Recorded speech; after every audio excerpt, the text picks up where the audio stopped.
Hello बच्चों, let's read this question. The question say that the alkali metals form salt-like hydride by the direct synthesis at elevated temperature. The thermal stability of these hydrides decrease in which of the following order. अब यहाँ पर बच्चों चार option given है, इन चारों में से correct को आइडेंटिफाई करेंगे। तो सबसे पहले समझेंगे की कॉन्सेप्ट। की कॉन्सेप्ट होगा बच्चों यहाँ पर साल्ट लाइक हाइड्राइड। अब साल्ट लाइक हाइड्राइड या इसी को आयनिक हाइड्राइड भी कहते हैं बच्चों, हाइड्राइड्स। तो बेसिकली होता क्या है, जरा ध्यान से यहां पे समझेंगे। The thermal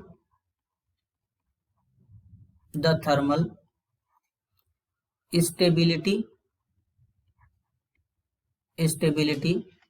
of hydrides of alkali metals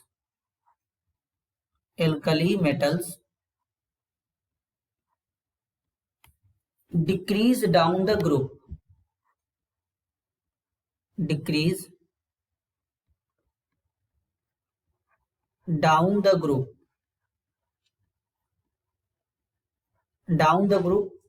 decrease करता है बच्चों as the size of the alkali metal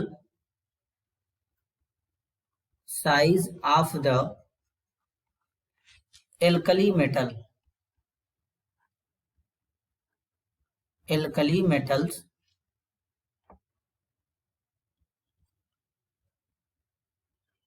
increase, they can be decomposed easily. They can be decomposed easily. Similar, sorry बच्चों यहाँ सिमिलर नहीं होगा, smaller is the size of cation,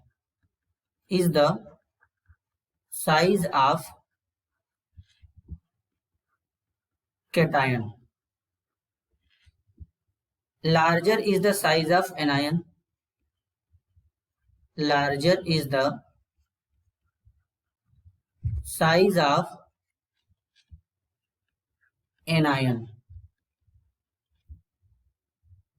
stronger is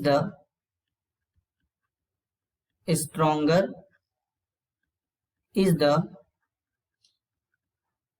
covalent character, या इसी को covalent bond भी बोलते हैं बच्चों। तो यहां पर हम लोग कोवैलेंट कैरेक्टर लिखेंगे, कोवैलेंट कैरेक्टर। अब ये किसके अकॉर्डिंग होता है बच्चों? फाजान्स रूल के अकॉर्डिंग होता है। फाजान्स रूल के अकॉर्डिंग ऐसा होता है। तो बेसिकली अगर हम बात करें यहाँ पे, तो जैसे यहाँ पे अब जो एल्कली मेटल होते हैं जैसे कि लिथियम है आयंस के फॉर्म में, सीजियम है, लिथियम होता है, अगर इनको आयंस के फॉर्म में लिखेंगे, इनका वैलेंस इलेक्ट्रॉन हिक होता है तो यूनिपॉजिटिव बनाते हैं। तो सोडियम आयन होता है बच्चों इस तरीके से, पोटेशियम आयन होता है, रुबिडियम आयन होता है, सीजियम आयन होता है। तो जब लिथियम आयन से सीजियम आयन की तरफ चलते हैं तो साइज इंक्रीज करता है, लेकिन सबके केस में जो हमारा H नेगेटिव है एनायन वो तो सेम ही है बच्चों। और जब हाइड्रोजन पे नेगेटिव आएगा तो इसका साइज कहीं ना कहीं बच्चों थोड़ा इंक्रीज कर जाएगा एनायन के केस में। तो इनके थर्मल स्टेबिलिटी का जो करेक्ट ऑर्डर होगा वो क्या होगा? वो होगा LiH, फिर NaH होगा बच्चों, इसके बाद क्या होगा? KH होगा, फिर यहाँ पे होगा RbH, इसके बाद यहाँ पे हो जाएगा CHH, इस तरीके का ऑर्डर होगा। तो इस तरीके का ऑर्डर कहाँ से हो रहा है बच्चों? ऑप्शन 4 में, LiH, NaH, KH, RbH, CSH। तो करेक्ट आंसर होगा option 4। This is your answer. I hope you understood it well. All the best.